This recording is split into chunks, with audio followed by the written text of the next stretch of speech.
S'agissant de la rédaction d'une nouvelle constitution pour se mettre en accord avec la résolution 2254 votée par le Conseil de sécurité, est-ce que vous pensez que c'est une action qui est faisable? On sait que l'envoyé spécial Staffan de Mistura va recevoir des représentants de différents pays qu'il va consulter peu de temps justement après la première réunion de ces trois grands pays dont nous venons de parler. Comment est-ce que vous voyez maintenant la mise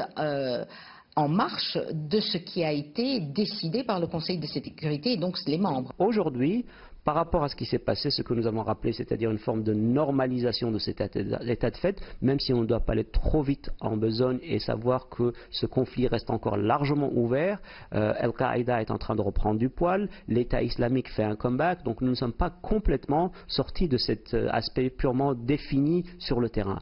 Aujourd'hui, dans cette troisième phase de la diplomatie, je disais, nous sommes dans une diplomatie qui est axée sur quelque chose de ponctuel, c'est-à-dire une constitution. Ce n'est plus la transition, on est en train de parler des conditions qui amèneraient à l'élaboration d'un texte. Une condition étant plus qu'un texte, étant un organisme, quelque chose de vivant, qui va créer les paramètres, les conditions d'une réalité nouvelle, avec ce qui est attendu des différents partenaires, mais ce qui est attendu également des partenaires internationaux. Je pense que